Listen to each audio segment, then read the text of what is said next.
ومن يبدل الله سيئاتهم حسنات وكان الله غفورا رحيما আল্লাহ বলেন কোন বান্দা যদি কোন বান্দাকে maaf করে আমি আল্লাহ তাআলা তার জীবনের গুনাহগুলি maaf করে দেই এবং তার সাথে সাথে আমি আল্লাহ তাআলা এক একটার গুনার বিনিময়ে আমি আল্লাহ তাআলা এক একটা নেকি লিখে দিই সুবহানাল্লাহ ওয়া কানাল্লাহু গফুরুর রহিমা আর আল্লাহ তাআলা তো তিনি যিনি হলেন দয়ালু এবং মাফকারী জোরে বলেন সুবহানাল্লাহ আল্লাহ নবী সাহাবী আপনারা নাম শুনেছেন আল্লাহ নবীর সাহাবী একজন অন্যায় কাজ করেছেন তার নাম ছিল হযরতে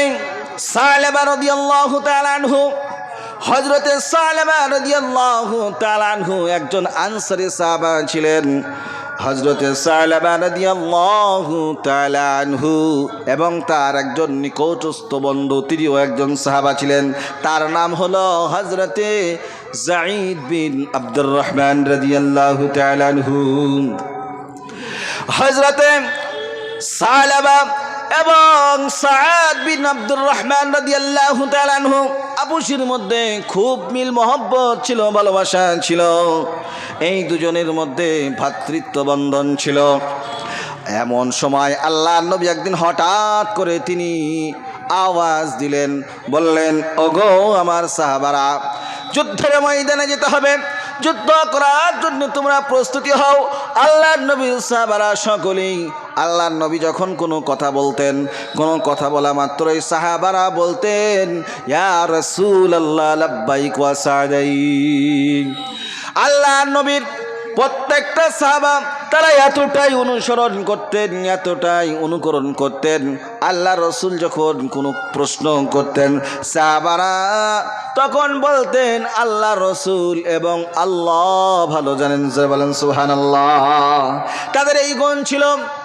হযরতে সালেবা রাদিয়াল্লাহু তাআলা আনহু এবং হযরতে সাদ বিন আব্দুর রহমান রাদিয়াল্লাহু তাআলা আনহু আবুসের মধ্যে মিল মহব্বত ছিল প্রেমের বন্ধন ছিল হঠাৎ করে আল্লাহ রাসূল যখন যুদ্ধের ময়দানে যাওয়ার জন্য যখন ডাক দিলেন সমস্ত সাহাবারা একত্রিত হলেন একত্রিত হওয়ার পরে হযরতে সাদ বিন আব্দুর রহমান আল্লাহর নবী বললেন তাবুকের যুদ্ধের ময়দানে তোমাকে যাওয়া লাগবে অমক অমক সাহাবা তোমরাও যাবা আল্লাহ রসুল বললেন আমিও এই যুদ্ধের ময়দানে আমিও যাব হযরত সাদ বিন আব্দুর রহমান এবং আল্লাহ রসুল এবং তার সাথে সাথে আরও অন্যান্য সাহাবারা তারা সকলেই বার হয়ে গেল বার হয়ে যাওয়ার পরে এইদিকে হযরতে সালেবা রাদিয়াল্লাহু তাআলা আনহুকে আল্লাহর নবী বললেন ও সালেবা তুমি মদিনাতুল মুনাওয়ারার মধ্যে থাকবে তুমি হলে আনসার সাহাবা তোমার দায়িত্ব হলো তোমার যে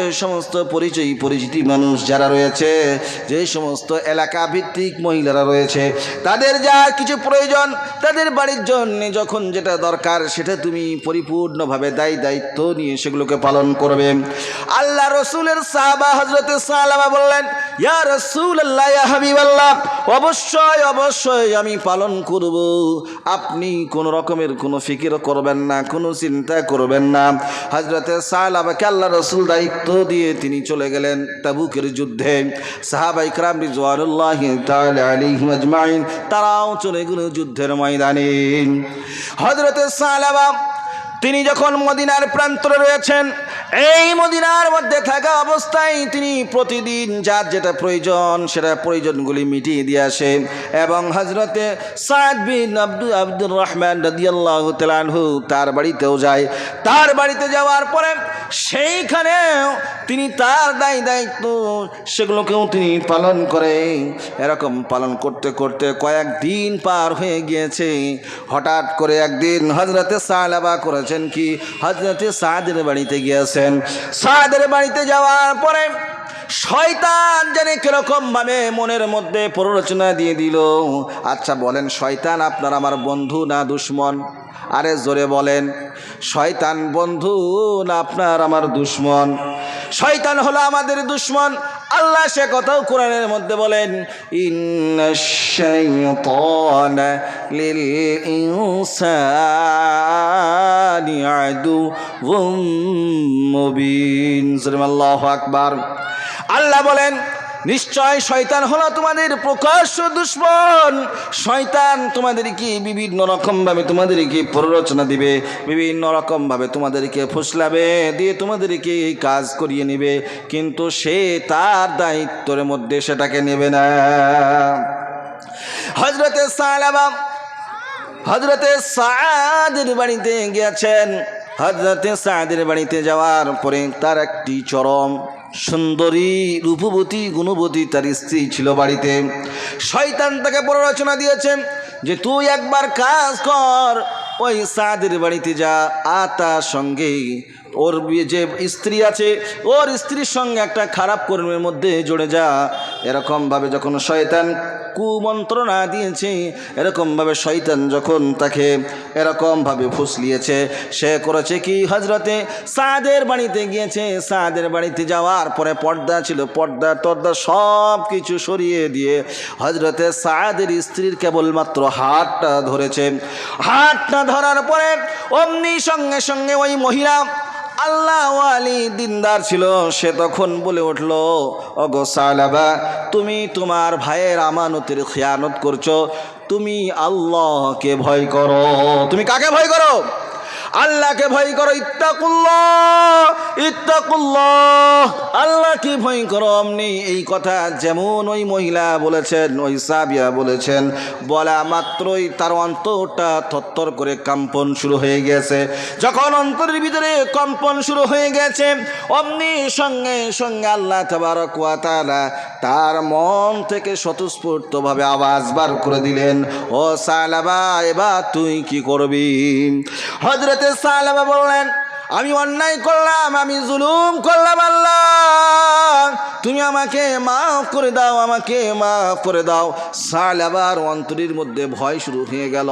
আল্লাহর ভয় যখন শুরু হয়ে গেল, শুরু হয়ে যাওয়ার পরে হযরতে সালাবা করলেন কি, আল্লাহর কাছে ক্ষমা প্রার্থনা শুরু করে দিলেন, আল্লাহ মাফ করো, আল্লাহ ক্ষমা করো। এরকম করতে করতে হযরতে সালাবার চক্ষু দিয়ে পানি প্রবাহিত আরম্ভ হয়ে গেল। হযরতে সালাবার চক্ষু দিয়ে যখন পানি পড়ে, হযরতে সালাবার মনে হয় যেন কলিজাটা যেন ফেটে যাবে, আর মনে হয় দুনিয়াতে যেন বাঁচবে না, এরকম পরিস্থিতি। সালাবা রাদিয়াল্লাহু তাআলা আনহু রাতের অন্ধকারে তিনি জঙ্গলে চলে যান, তিনি রাতের অন্ধকারে তিনি মাঠে চলে যান, আর সারা রাত্রি বাচ্চা ছেলের মতো ফুপিয়ে ফুপিয়ে কাঁদতে থাকেন। যারা বলেন সুবহানাল্লাহ। ভাইরা আমার, আজ আপনি আমি অনেক রহ গুনাহগুলি দেখছি সমাজের মধ্যে, পাপগুলি দেখছি, অন্যায়গুলি দেখছি। ও যুবক ভাইয়েরা, ও যুবতী বোনেরা, আপনারা ভালো করে শোনেন। আজ আমাদের মধ্যে রহ গুনাহ হচ্ছে। কেবলমাত্র হযরতে সালাবা হাতটা ধরেছে, এই হাতটা ধরার জন্য তার মনের মধ্যে কত রকমের বিভিন্ন রকমের ভয় ভীতি তার মধ্যে কাজ করছে। কথা ঠিক না ঠিক? জোরে বলেন। আর আমরা যারা দেখছি, শুনছি, বুঝছি, তারপরেও হাদিস, কোরআন, উলামাদের বায়ান, বক্তব্য সব কিছু আছে, তারপরেও কিন্তু আমরা আল্লাহর আইনগুলিকে প্রত্যাখ্যান করে চলেছি। রাসূলুল্লাহর আদর্শকে আমরা ছেড়ে দিয়ে মন মানি জীবন যাপন করছি। কথা ঠিক না ঠিক? এটা কি করা চলবে? সাহাবাদের ঘটনা থেকে আপনাকে আমাকে শিক্ষা নিতে হবে। হযরতে সালাবা এরকমভাবে কাঁদতে কাঁদতে বার হয়ে গেলেন, জঙ্গলে কাঁদেন, মাঠের মধ্যে কাঁদেন। এবার হঠাৎ করে এক দুই করতে করতে একদিন এমন একটা সময় আসলো, যে সময়ের মধ্যে আল্লাহর রাসূল এবং গাজী সাহাবীরা যখন মদিনার মধ্যে ফিরলেন, মদিনার মধ্যে ফেরার পরে হযরতে সাদ করলেন কি বাড়িতে গেলেন। এবার বিভিন্ন সাহাবীদের খবর বিভিন্ন সাহাবীরা নিচ্ছেন। আল্লাহ রাসূল সাল্লাল্লাহু আলাইহি ওয়াসাল্লাম তিনিও বিভিন্ন সাহাবাদের খবর নিচ্ছেন। খবর নিতে নিতে হযরতে সাহাবাকে দেখতে পেলেন না। এবার সাহাবাকে যখন দেখতে পেলেন না, দেখতে না পাওয়ার ফলে আল্লাহর নবী বললেন যে ও সাদ, তুমি সাহাবার খোঁজটা নাও। হযরতে সাহাবার খোঁজ যখন নেওয়া হলো, নেওয়ার পরে হযরতে সাদ করলেন কি বিবিকে যে জিজ্ঞাসা করলেন, বিবিরে কি ব্যাপার, সাহাবাকে দেখছি না, বাড়ির দায়িত্ব সব কিছু তোমাকে আমি বুঝিয়ে দিয়েছি এবং তার সাথে সাথে যা কিছু প্রয়োজন সব কিছু প্রয়োজনগুলো মেটানোর জন্যে সাহাবাকে আমি দায়িত্ব দিয়েছি। এবার তখন হযরতে সাদের স্ত্রী কাঁদতে লাগলেন, আর কাঁদতে কাঁদতে সমস্ত ঘটনাগুলি বর্ণনা করলেন। বর্ণনা করার পরে হযরতে সাদের চরম দুঃখ অন্তরের মধ্যে পেলেন। পাওয়ার পরে হযরতে সাদ, তিনি তো একজন সাহাবী, তিনি তো আল্লাহর রাসূলের একজন প্রাণ প্রিয় সাহাবী, তিনি তখন বুঝতে পারলেন সাহাবা তাহলে কাঁদতে কাঁদতে জঙ্গলের মধ্যে চলে গিয়েছে, মাঠের মধ্যে চলে গেছে, নিশ্চয় তার মধ্যে অন্তরে এমন একটা ভয় ভীতি কাজ করেছে যার কারণ থেকে সে অনুতপ্ত হয়ে আল্লাহর কাছে ক্ষমা চাইছে। হযরতে সাদ করলেন কি, তিনি করলেন কি, এবার ওই সাহাবীদেরকে লক্ষ্য করে তিনি বললেন, ও আমার সাহাবী বর্গরা, ও আমার সাথী বর্গরা, হযরতে সাহাবা তো অন্যায় করেছে, তিনি তো জুলুম করেছে, অবশ্যই ঠিক কথা, কিন্তু আমি আল্লাহকে রাজি খুশি করার জন্য মাফ করে দিলাম, সুবহানাল্লাহ। এবার হযরতে সাহাবাকে আনার জন্য হযরতে সাদ খুঁজতে লাগলেন। খুঁজতে খুঁজতে দেখছেন জঙ্গলের মধ্যে সাহাবা সিজদায় পড়ে রয়েছে। সিজদায় পড়া অবস্থায় সে আল্লাহকে বলছে, আল্লাহ আমি তো অন্যায় করেছি, জুলুম করেছি, আমাকে ক্ষমা করে দাও। এরকমভাবে কাঁদছে।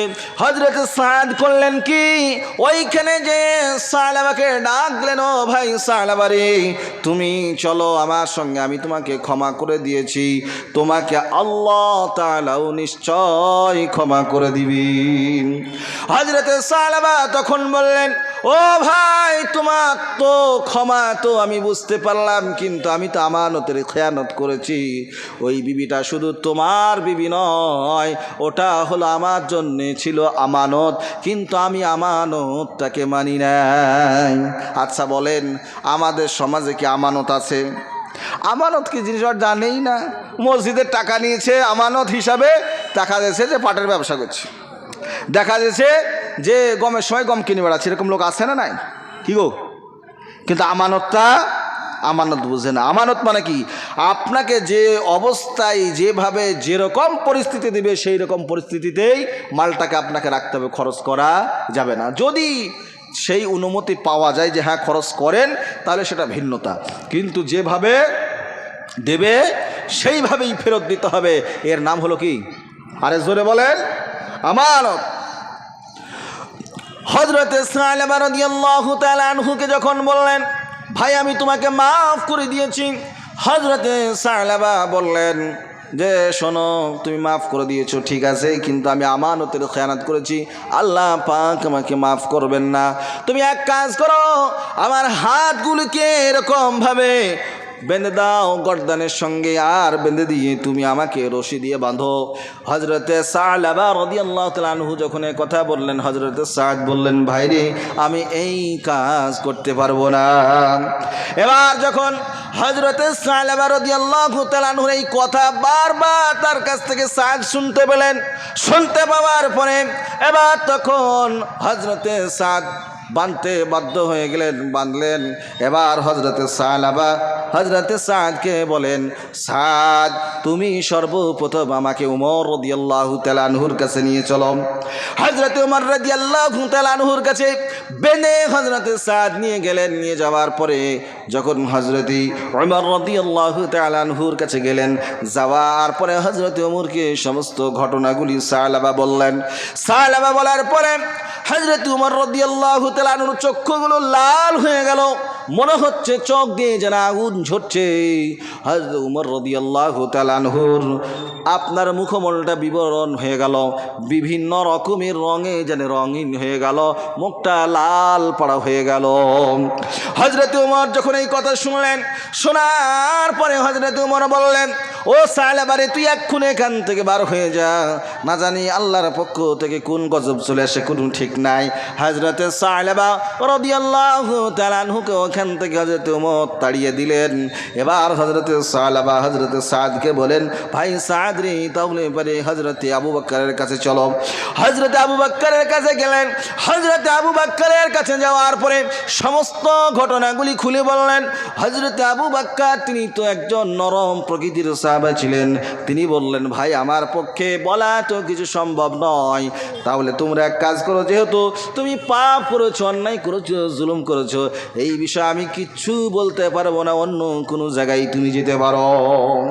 এবার হযরতে সালাবার মনে বড় দুঃখ হলো, হায় রে, এমন কি পাপ করলাম, এমন কি অন্যায় করলাম যে অন্যায়ের জন্য আমাকে দুই জায়গা থেকে বিদায় নিতে হলো। এবার কার কাছে যায়? হযরতে আলী রাদিয়াল্লাহু তাআলা আনহুর কাছে হযরতে সালাবা রাদিয়াল্লাহু তাআলা আনহু হযরতে সাদকে সঙ্গে নিয়ে গেলেন। সঙ্গে নিয়ে যাওয়ার পরে হযরতে সালাবা সমস্ত ঘটনাগুলি বললেন। হযরতে আলী রাদিয়াল্লাহু তাআলা আনহু ছিলেন তিনি জ্ঞানের পাহাড়। আল্লাহ নবী বলেছেন, আনা মদিনাতুল ইলমি ওয়া আলিয়্যুম বাবুহা, আমি হলাম জ্ঞানের সমুদ্র, আর ওই সমুদ্রের দরজা হলো আমার আলী। জোরে বলেন সুবহানাল্লাহ। হযরত আলী রাদিয়াল্লাহু তাআলা আনহুর কাছে যাওয়ার পরে হযরত আলী রাদিয়াল্লাহু তাআলা আনহু সমস্ত ঘটনাগুলি শুনলেন। শোনার পরে হযরত আলী রাদিয়াল্লাহু তাআলা আনহু তিনিও কিন্তু ফয়সালা নিতে পারলেন না। হযরত আলী বললেন, আমার পূর্বে কয়জনের কাছে তোমরা গিয়েছো? বলে, আপনার পূর্বে 2 জনের কাছে গিয়েছি। বলে, কার কাছে কার কাছে? এবার তখন হযরত সালাবা বললেন, উমরের কাছে গিয়েছি এবং তার সাথে সাথে হযরত আবু বকরের কাছে গিয়েছি, দুজনেই বিদায় করে দিয়েছে, তৃতীয়বারে আপনার কাছে এসেছি। বলে, আমিও এই বিষয়ে কোনো ফয়সালা দিতে পারবো না। এবার হযরত সালাবা চিন্তা ভাবনা করলেন, তাহলে এবার কার কাছে যাওয়া যায়? রাহমাতাল লিল আলামিন বিশ্বনবী জনাবে মুহাম্মদুর রাসূলুল্লাহ সাল্লাল্লাহু আলাইহি ওয়াসাল্লামের কাছে যাওয়া যাক। রাহমাতাল লিল আলামিন, মায়ার নবী, দয়ার নবী কি কথা বলেন সেটা শোনা যাক। এবার আল্লাহর নবীর কাছে গেলেন। যাওয়ার পরে তিনি করলেন কি, আল্লাহর নবীকে সালাম বিনিময় করলেন। সালাম বিনিময় করার পরে আল্লাহর নবী বললেন, ওগো সালাবা, কিসের জন্য এসেছো বলো। এবার হযরতে সালাবা রাদিয়াল্লাহু তাআলা আনহু সমস্ত ঘটনাগুলি খুলে বর্ণনা করলেন। আল্লাহর নবীর চেহারা মুবারক পরিবর্তন হয়ে গেল। হয়ে যাওয়ার পরে আল্লাহর নবী বললেন, ও সাহাবা, এই বিষয়ে আমি কোনো কথা বলতে পারবো না। তুমি এমন পাপ করেছো, এই পাপ হয়তো মাফ হবে কিনা আমি নবী হয়ে আমি কিন্তু জানি না। জোরে বলেন সুবহানাল্লাহ।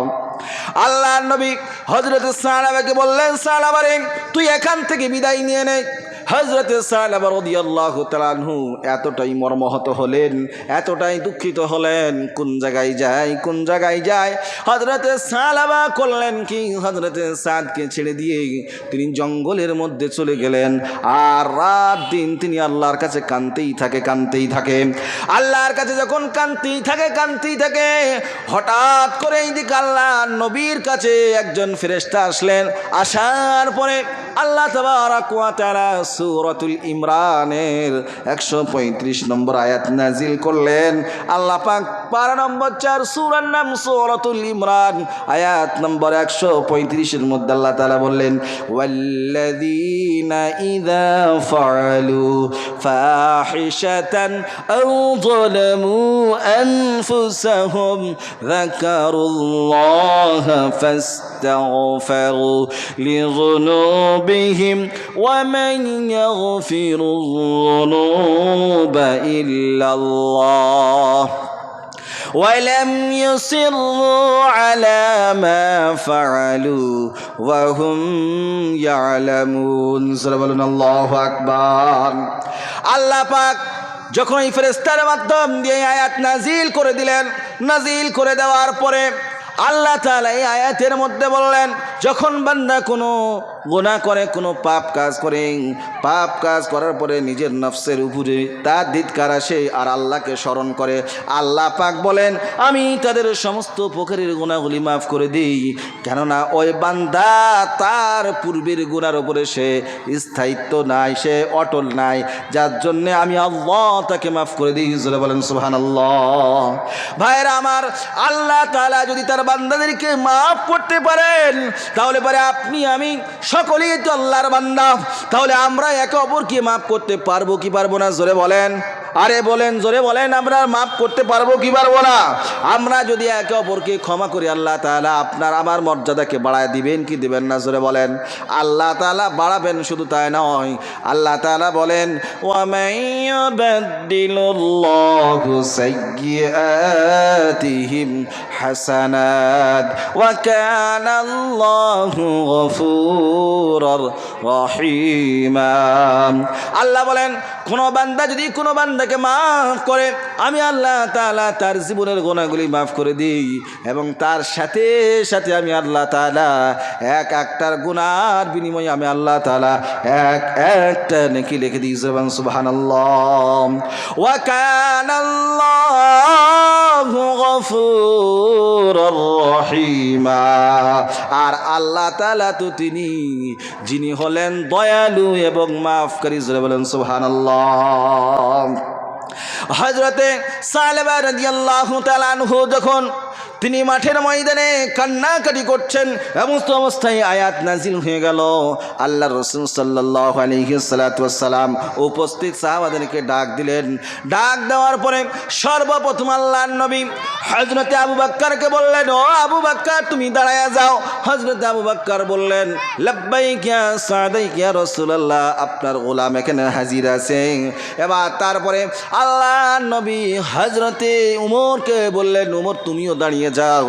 হযরতে উমর তিনিও দাঁড়ায়া গেলেন। বলেন সুবহানাল্লাহ।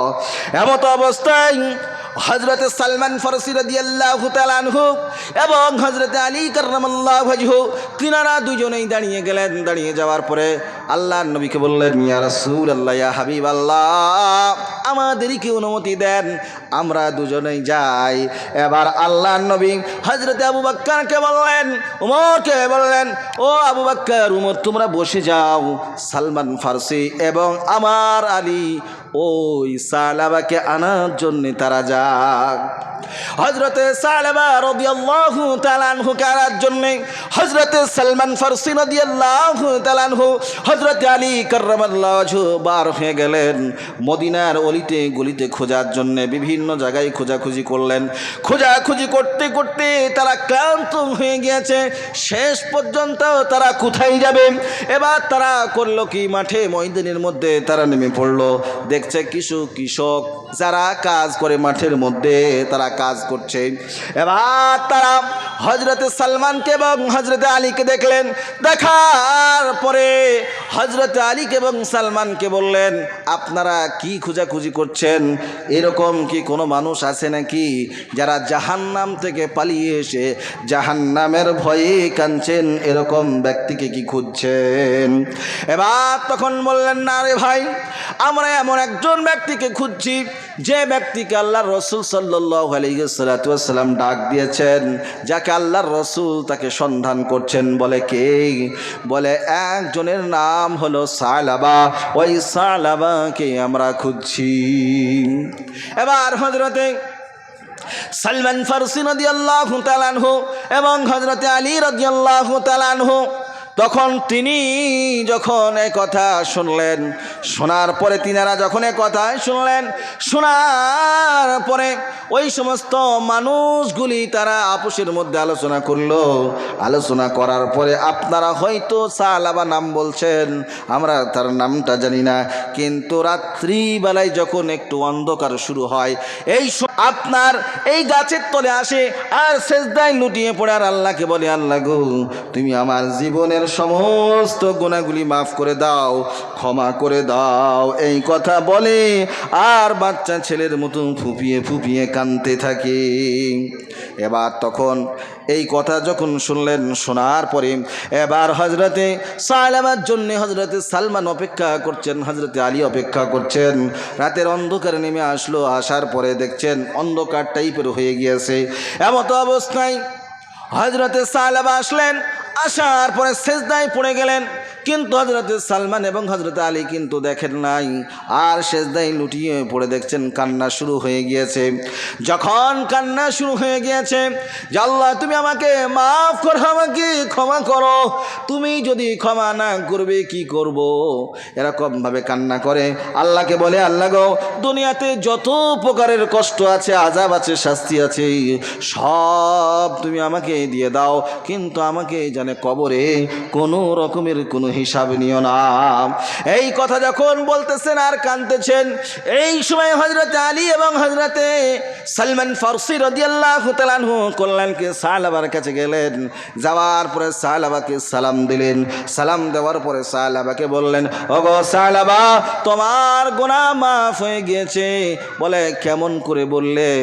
বলে আমরা সেই খান থেকে এসেছি যেখান থেকে আল্লাহ পাকের অর্ডার হয়েছে, যার মাধ্যম দিয়ে তিনি হলেন জনাবে মুহাম্মাদুর রাসূলুল্লাহ সাল্লাল্লাহু আলাইহি ওয়াসাল্লাম। যারা বলেন সাল্লাল্লাহু আলাইহি ওয়াসাল্লাম।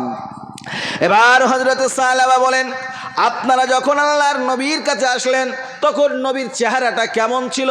হাসি খুশি ছিল না কিরকম ছিল একটু বলেন? তখন হজরতে সালমান এবং হজরতে আলী বললেন, আল্লাহর নবীর মুখটা চমৎকার এবং সুন্দর হাসি মুখ ছিল। জোরে বলেন সুবহানাল্লাহ। হজরতে সালাবাকে হজরতে সালমান ফারসি হজরতে আলী আল্লাহর রসুলের দরবারে নিয়ে গিয়েছেন। আল্লাহ রসুলের দরবারে যখন গিয়েছেন, সেই সময় হজরতে বিলাল রাদিয়াল্লাহু তাআলা আনহু ইশারা আযান দিচ্ছেন, আল্লাহু আকবার, আল্লাহু আকবার, আল্লাহু আকবার,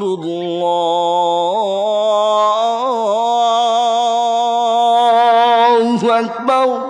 এরকম করে যখন হজরতে বিলাল আজান দিচ্ছেন, আজানের সুরটা কত মায়ার, কত সুন্দর। হজরতে সালাবা পৌঁছালেন। হজরতে সালাবা পৌঁছানোর পরে অজু করলেন। অজু করার পরে ইমামতির জন্য আল্লাহ রসুল তৈরি হয়ে গিয়েছেন। হজরতে সালাবা রাদিয়াল্লাহু তাআলা অজু করে তিনি কাতারের মধ্যে শামিল হয়ে গেলেন। আল্লাহ নবী সাল্লাল্লাহু আলাইহি ওয়াসাল্লাম তিনি জামাতের জন্য, ইমামতির জন্য দাঁড়িয়ে গিয়েছেন। দাঁড়িয়ে যাওয়ার পরে হজরতে বিলাল রাদিয়াল্লাহু তাআলা আনহু তিনি ইকামত দিচ্ছেন। ইকামত শেষ হলো, আল্লাহ নবী তাকবীর তাহরিমা বলে আল্লাহু আকবার বলে খাড়া হলেন। সূরা ফাতিহা তেলাওয়াত করলেন। তেলাওয়াত করে বিসমিল্লাহ পড়লেন। বিসমিল্লাহ পড়ার পরে আল্লাহকুমুত তাকাসুর, এরকম ভাবে যখন হযরতে সালাবা শুনলেন আল্লাহর নবী আল্লাহকুমুত তাকাসুর পড়তেছে, অমনি হযরতে সালাবা চিৎকার দিয়ে উঠলেন। এমন জোরে চিৎকার দিলেন মনে হলো মদিনাতুল মুনাওয়ারার মসজিদে নববীটা যেন ভেঙে গেল, এরকম ধরনের একটা চিৎকার দিলেন। আল্লাহর নবী যখন সূরা তাকাসুর একটা আয়াত তিনি তেলাওয়াত করেছেন, এরকম একবার চিৎকার দিলেন। তারপরে আল্লাহর নবী কি পড়লেন? হাত্তা যুরতুমুল বাকাবির, দ্বিতীয় আয়াত যখন ওই সালাবা শুনলেন, সালাবা শোনার পরে আবার তিনি তার থেকে আরো বিকট আওয়াজ একটা চিৎকার দিলেন। চিৎকার দেওয়ার পরে সালাবা রাদিয়াল্লাহু তাআলা আনহু তিনি জামাতের মধ্যে মসজিদে নববীতে তিনি পড়ে গেলেন। জোরে বলুন ইন্না লিল্লাহি ওয়া ইন্না ইলাইহি রাজিউন। আল্লাহর নবী ইমামতি করতে করতে সালাম ফেরালেন। সালাম ফেরানোর পরে নামাজ শেষ হলো, দোয়া সব কিছু শেষ হলো। আল্লাহর নবী হযরতে সালমানকে বললেন, সালমান গো, সালাবাকে দেখো দিনী কিরকম অবস্থায় রয়েছে, তুমি একটু পানি নিয়ে যাও আর ওই সালাবার মুখের উপরে একটু পানি ছিটাইয়া দাও। হযরতে সালাবার কাছে হযরতে সালমান ফারসি রাদিয়াল্লাহু তাআলা আনহু গেলেন। যাওয়ার পরে দেখছেন শরীরে আর কোনো মতন কোনো রকমের কোনো আর সারা শব্দ নাই, শরীর সম্পূর্ণ শেষ হয়ে গিয়েছে, আল্লাহর ডাকে সাড়া দিয়েছে। হযরতে সালাবার গায়ে হাতে মুখে সব জায়গায় হাত দিলেন, কিন্তু কোনো রকমের কোনো সাড়া শব্দ কিছুই নাই। আল্লাহর নবীকে বললেন, ইয়া রাসূলুল্লাহ, ইয়া হাবিবাল্লাহ, হযরতে সালাবা কিন্তু আর দুনিয়াতে নাই, দুনিয়া থেকে তিনি বিদায় নিয়েছেন। জোরে বলুন ইন্না লিল্লাহি ওয়া ইন্না ইলাইহি রাজিউন। এইটা হচ্ছে তওবা, যে কাকে বলে সামান্য একটা গায়ে হাত দেওয়া, এই গুণাটার জন্য জীবনটাকেই শেষ করে দিলেন। কেন? যে আমরা দুনিয়ার যত রকমের কষ্ট আছে সব কিছু সহ্য করতে পারবো, কিন্তু ওই পরকালের কঠিনতম শাস্তি সেটা কখনো সহ্য করতে পারবো না। হযরতে সালাবা যখন ইন্তেকাল হলো, এই ইন্তেকালের খবর তার মেয়ে খানসা রাদিয়াল্লাহু তাআলা আনহা শুনলেন। শোনার পরে তার বাপের জন্য তিনি কান্নাকাটি শুরু করে দিয়েছেন। আল্লাহর নবী হযরতে খানসাকে বললেন, তার মেয়েকে বললেন, ও খানসা, তুমি কেঁদো না, আমি যদি তোমার বাপ হই আর ফাতিমা যদি তোমার বোন হয়, তাহলে পরে কি এর চাইতে বড় খুশি কি আর কিছু আছে? হযরতে খানসা বললেন, ইয়া রাসূলুল্লাহ, ইয়া হাবিবাল্লাহ, এটা তো আমার বড় সুযোগ, এইটাই তো আমার বড় প্রাপ্তি আমার জীবনে, যদি আপনার মতো নবী যদি আমার বাপ হয়। আজ হযরতে ফাতিমা যিনি হলেন সমস্ত মহিলাদের সর্দার, ওই সর্দার খাতুনে জান্নাত যদি আমার বোন হয়ে যায়, এর চাইতে আর বড় প্রাপ্তি কিছুই নাই। বলেন সুবহানাল্লাহ। তাহলে এবারে এটার দ্বারাই আমরা কি শিখলাম? এর দ্বারাতে আমরা শিখতে পারলাম জীবনে যাই করি, যেটাই করি, যেভাবেই চলি, জীবনে অন্যায় পাপাচার কাজ থেকে আপনাকে আমাকে বাঁচতে হবে। একমাত্র তওবায়ে নাসুহা করা লাগবে। দুনিয়াতে সব কিছু দুনিয়াতেই পড়ে থাকবে, ঈমান এবং আমল এটাই কিন্তু একমাত্র আপনার আমার সঙ্গে যাবে।